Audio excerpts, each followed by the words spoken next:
Hi friends, welcome back to my channel. ಇವತ್ತು ನಾನು recipe ವಿಡಿಯೋನ ಹಾಕ್ತಾ ಇದ್ದೀನಿ. ಫಿಶ್ ತವಾ ಫ್ರೈ ಹೇಗೆ ಮಾಡೋದು ಅಂತ ಇವತ್ತಿನ ವಿಡಿಯೋದಲ್ಲಿ ತಿಳಿಸ್ಕೊಡ್ತಾ ಇದ್ದೀನಿ. ತುಂಬಾ ಚೆನ್ನಾಗಿರುತ್ತೆ, ತುಂಬ ಟೇಸ್ಟ್ ಅಂತೂ ತುಂಬಾ ಚೆನ್ನಾಗಿರುತ್ತೆ. ಯಾವುದೇ ರೀತಿ ಹೊರ್ಗಿನ ಮಸಾಲೆ ಬೇಡ, ಮನೆಯಲ್ಲೇ ಮಸಾಲೆ ರೆಡಿ ಮಾಡಿಕೊಂಡು ಈಸಿಯಾಗಿ ಹೇಗೆ ಮಾಡೋದು ಅಂತ ತೋರಿಸ್ತೀನಿ. ಬನ್ನಿ, ಇಂಗ್ರೀಡಿಯೆಂಟ್ಸ್ ಏನೇನು ಬೇಕಂತ ನೋಡೋಣ. ಮೊದಲಿಗೆ ನಾನು 2 ಟೇಬಲ್ ಸ್ಪೂನಷ್ಟು Kashmiri red chilli powder, 1 table ಸ್ಪೂನಷ್ಟು ಧನಿಯಾ ಪುಡಿನ ನಾನಿಲ್ಲಿ ತೊಗೊಂಡಿದ್ದೀನಿ. ಮತ್ತು ಒಂದು ಅರ್ಧ ಟೇಬಲ್ ಸ್ಪೂನಷ್ಟು ಪೆಪ್ಪರ್ ಪೌಡರ್ನ ತೊಗೊಂಡಿದ್ದೀನಿ. ನೆಕ್ಸ್ಟ್ ಒಂದು 1/4 ಚಿಟಿಕೆಯಷ್ಟು ಅರಿಶಿಣ ಮತ್ತು ಒಂದು ಸ್ವಲ್ಪ ಕರ್ಬೇವಿನ ಸೊಪ್ಪನ್ನ ತೊಗೊಂಡಿದ್ದೀನಿ. ನಾನಿಲ್ಲಿ ಒಂದು 2 ಟೇಬಲ್ ಸ್ಪೂನಷ್ಟು ಕರ್ಬೇವಿನ ಸೊಪ್ಪು, ಫ್ಲೇವರು ತುಂಬಾ ಚೆನ್ನಾಗಿ ಬರುತ್ತೆ. ಒಂದು ಅರ್ಧ ಹೋಳು ನಿಂಬೆಹಣ್ಣಿನ ರಸನ ತೊಗೊಂಡಿದ್ದೀನಿ ನಾನಿಲ್ಲಿ. ಮತ್ತು ಇಲ್ಲಿ ಒಂದು 2 ಟೇಬಲ್ ಸ್ಪೂನಷ್ಟು ಶುಂಠಿ ಬೆಳ್ಳುಳ್ಳಿ ಪೇಸ್ಟನ್ನು ಕೂಡ ನಾನಿಲ್ಲಿ ತೊಗೊಂಡಿದ್ದೀನಿ. ಈಗ ಇದಕ್ಕೆ 1 ಟೇಬಲ್ ಸ್ಪೂನಷ್ಟು ಕಾರ್ನ್ಫ್ಲೋರ್ನ ತೊಗೋತಾ ಇದ್ದೀನಿ. ಇನ್ನು 1 ಟೇಬಲ್ ಸ್ಪೂನಷ್ಟು ಅಕ್ಕಿ ಹಿಟ್ಟನ್ನು ಕೂಡ ನಾನಿಲ್ಲಿ ತೊಗೋತಾ ಇದ್ದೀನಿ. ಅಕ್ಕಿ ಹಿಟ್ಟು ಯಾಕಂದರೆ ಸ್ವಲ್ಪ ಕ್ರಿಸ್ಪಿನೆಸ್ಸು ತುಂಬಾ ಚೆನ್ನಾಗಿ ಬರುತ್ತೆ. ಸೊ 1 ಟೇಬಲ್ ಸ್ಪೂನಷ್ಟು ಕಾರ್ನ್ಫ್ಲೋರು, 1 ಟೇಬಲ್ ಸ್ಪೂನಷ್ಟು ಅಕ್ಕಿ ಹಿಟ್ಟನ್ನು ಹಾಕ್ಕೊಂಡು ಇವಾಗ ಇಷ್ಟು ರುಚಿಗೆ ಎಷ್ಟು ಬೇಕಷ್ಟು ಉಪ್ಪನ್ನ ಹಾಕಿ ಇದನ್ನು ಇವಾಗ ಚೆನ್ನಾಗಿ ಮಿಕ್ಸ್ ಮಾಡ್ಕೊಳ್ಳೋಣ. ಎಣ್ಣೆ ಹಾಕ್ತಾಯಿದ್ದೀನಿ. ಇಲ್ಲಿ ಒಂದು 2 ಟೇಬಲ್ ಸ್ಪೂನಷ್ಟು ಎಣ್ಣೆನ. ನೆಕ್ಸ್ಟ್ ಬಂದು ಒಂದು ಅರ್ಧ ಟೇಬಲ್ ಸ್ಪೂನಷ್ಟು ಗರಂ ಮಸಾಲ ಪೌಡರು. ಇದು ಬಂದು ಆಪ್ಷನಲ್ಲು ಗರಂ ಮಸಾಲ, ಬೇಕಂದರೆ ಆ್ಯಡ್ ಮಾಡ್ಬೋದು, ಬೇಡ ಅಂದರೆ ಸ್ಕಿಪ್ ಮಾಡ್ಬೋದು.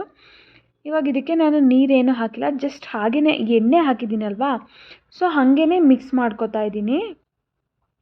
ಇದನ್ನು ಚೆನ್ನಾಗಿ ಗಂಟಿಲ್ಲದೆ ಇರೋ ರೀತಿ ಚೆನ್ನಾಗಿ ಮಿಕ್ಸ್ ಮಾಡಿಕೊಂಡು ನಾನಿಲ್ಲಿ ಫಿಶನ್ನು ಮೊದಲೇ ನೀಟಾಗಿ ಉಪ್ಪನ್ನು ಹಾಕಿ ಸ್ವಲ್ಪ ಚೆನ್ನಾಗಿ ವಾಶ್ ಮಾಡ್ಕೊಂಡು ಎಲ್ಲ ಚೆನ್ನಾಗಿ ಡ್ರೈ ಮಾಡ್ಕೊಂಡು ಇಟ್ಟಿದ್ದೀನಿ. ಸ್ವಲ್ಪನೂ ಕೂಡ ನೀರಿನ ಅಂಶ ಇಲ್ಲ, ತುಂಬ ಚೆನ್ನಾಗಿ ಡ್ರೈ ಆಗಿದೆ. ಇವಾಗ ಇದನ್ನು ಒಂದೊಂದನ್ನೇ ತೊಗೊಂಡು ಈ ಥರ ಮೇಲೆ ಮಸಾಲೆನ ನಾವು ಹಚ್ಚಬೇಕಾಗುತ್ತೆ. ತುಂಬ ಡೀಪಾಗೇನು ಬೇಡ, ನಾರ್ಮಲಾಗಿ ಹಚ್ಚಿ, ತುಂಬ ಮಸಾಲೆನೂ ಜಾಸ್ತಿ ಅನ್ನಿಸ್ಬಾರ್ದು. ಸೊ ಹಾಗಾಗಿ ತುಂಬ ಟೇಸ್ಟಿಯಾಗಿರುತ್ತೆ. ಇದು ಹೊರ್ಗಿನ ಮಸಾಲೆ ತಂದು ಮಾಡೋದಕ್ಕಿಂತ ಈ ಥರ ಮನೆಯಲ್ಲೇ ಮಸಾಲೆ ರೆಡಿ ಮಾಡ್ಕೊಂಡು ಮಾಡೋದ್ರಿಂದ ಟೇಸ್ಟ್ ಅಂತೂ ತುಂಬಾ ಚೆನ್ನಾಗಿ ಬರುತ್ತೆ. ತಿನ್ನೋದಕ್ಕೂ ಕೂಡ ಅಷ್ಟೇ ತುಂಬ ಚೆನ್ನಾಗಿರುತ್ತೆ.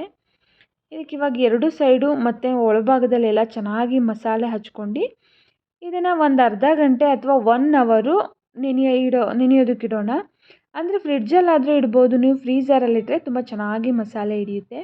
ಹಾಗೆ ಹೊರಗಿಟ್ರೂ ಕೂಡ ನಡೆಯುತ್ತೆ. ಬಟ್ ಅರ್ಜೆಂಟಿಗೆ ಮಾಡೋರಿದ್ದರೆ ಒಂದು ಅರ್ಧ ಗಂಟೆ ಫ್ರೀಝರಲ್ಲಿ ಇಟ್ಬಿಡಿ, ತುಂಬ ಚೆನ್ನಾಗಿ ಮಸಾಲೆ ಹಿಡಿಯುತ್ತೆ. ಇವಾಗ ಎಲ್ಲದಕ್ಕೂ ಅದೇ ರೀತಿ ಹಚ್ಚಿ ನಾನು ಅರ್ಧ ಗಂಟೆ ಬಿಟ್ಟಾಗಿದೆ. ಮಸಾಲೆ ಸ್ವಲ್ಪ ಚೆನ್ನಾಗಿ ಹಿಡಿದಿದೆ. ಇವಾಗ ಇದನ್ನು ತವಾ ಮೇಲೆ ಫ್ರೈ ಮಾಡ್ಕೋತೀನಿ. ನಾನು ತವಾ ಇಟ್ಟಿದ್ದೀನಿ. ತವಾ ಮೇಲೆ ಸ್ವಲ್ಪ ಎಣ್ಣೆ ಹಾಕ್ತಾಯಿದ್ದೀನಿ. ಎಣ್ಣೆ ಜಾಸ್ತಿ ಬೇಡ, ಜಾಸ್ತಿ ಅನಿಸುತ್ತೆ. ಸೊ ಇಲ್ಲಿ 1-1.5 ಟೇಬಲ್ ಸ್ಪೂನಷ್ಟು ಅಷ್ಟೇ ಎಣ್ಣೆ ಸ್ವಲ್ಪನೇ ಹಾಕೋಬೇಕಾಗುತ್ತೆ. ಹಾಕ್ಕೊಂಡು ಇವಾಗ ಫಿಶನ್ನ ಅದ್ರ ಮೇಲೆ ಹಾಕೋಣ. ಇವಾಗ ತವಾ ಮೇಲೆ ಫಿಶ್ ಹಾಕಿ ಒಂದೊಂದೇ ಸೈಡು ಜಸ್ಟ್ ಒಂದು 3 to 4 ಮಿನಿಟ್ಸ್ ಬೇಯಿಸ್ಕೊಂಡ್ರೆ ಸಾಕು. ಒಂದೊಂದು ಸೈಡು ತುಂಬ ಬೇಗ ಬೆಂದು ಬಿಡುತ್ತೆ. ಫಿಶು ತುಂಬ ಟೈಮ್ ಏನು ತೊಗೊಳ್ಳೋದಿಲ್ಲ. ಫ್ಲೇಮ್ನ ಆದಷ್ಟು ಲೋ ಅಲ್ಲಿ ಇಟ್ಟು ಮೇಲೇನಾದರೂ ಮುಚ್ಚಿ, ಅಂದರೆ ತುಂಬ ಬೇಗ ಬೇಯುತ್ತೆ, ತುಂಬ ಚೆನ್ನಾಗಿರುತ್ತೆ.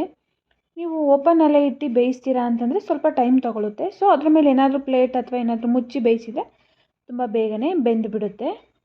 ಇದೇನು ಜಾಸ್ತಿ ಟೈಮ್ ಏನು ಬೇಯಿಸೋ ಹಾಗಿರಲ್ಲ ನೋಡಿ. ಜಸ್ಟ್ ಒಂದು 3 to 4 ಮಿನಿಟ್ಸ್ ಮೇಲೆ ಮುಚ್ಚಿ ಬೇಯಿಸಿದೆ. ಆಲ್ಮೋಸ್ಟ್ ಒಂದು ಸೈಡು ಪೂರ ಆಗಿದೆ. ಇನ್ನೊಂದು ಸೈಡು ಕೂಡ ಹಾಗೆಯೇ ಇನ್ನೊಂದು 2 or 3 ಮಿನಿಟ್ಸು ಮೇಲೇನಾದರೂ ಮುಚ್ಚಿ ಬೇಯಿಸಿದರೆ ತುಂಬ ಬೇಗನೆ ಫಿಶ್ಶು ಫ್ರೈ ರೆಡಿಯಾಗುತ್ತೆ. ಫಿಶ್ಶು ತವಾ ಫ್ರೈ ಟೇಸ್ಟ್ ಅಂತೂ ತುಂಬಾ ಚೆನ್ನಾಗಿದೆ. ಹೊರಗಡೆ ತಂದು ಮಸಾಲೆನ ಮಾಡೋದಕ್ಕಿಂತ ಮನೆಯಲ್ಲೇ ತುಂಬ ಕಡಿಮೆ ಇಂಗ್ರೀಡಿಯೆಂಟ್ಸ್ ಹಾಕ್ಕೊಂಡು ಮನೆಯಲ್ಲೇ ಮಾಡಿಕೊಂಡ್ರೆ ತುಂಬಾ ಚೆನ್ನಾಗಿರುತ್ತೆ. ಈಗ 2 ಸೈಡು ಆಗಿದೆ. ನಾನು ಇವಾಗ ಇದನ್ನು ಒಂದು ಪ್ಲೇಟಿಗೆ ಸರ್ವ್ ಮಾಡ್ಕೋತೀನಿ ನೋಡಿ. ಇವಾಗ ಇದನ್ನು ಒಂದು ಪ್ಲೇಟಿಗೆ ಸರ್ವ್ ಮಾಡ್ಕೋತಾ ಇದ್ದೀನಿ. ತುಂಬ ಕಲರ್ ಬೇಕಂದರೆ ಇದು ಹೊರಗಡೆ ಮಾಡ್ತಾರಲ್ಲ ತುಂಬ ಕಲರ್ ಇರುತ್ತೆ, ಬಟ್ ಫುಡ್ ಕಲರ್ನ ಆ್ಯಡ್ ಮಾಡಿರ್ತಾರೆ. ಸೊ ಹಂಗಾಗಿ ಅದು ತುಂಬಾ ಕಲರ್ ಅನಿಸುತ್ತೆ.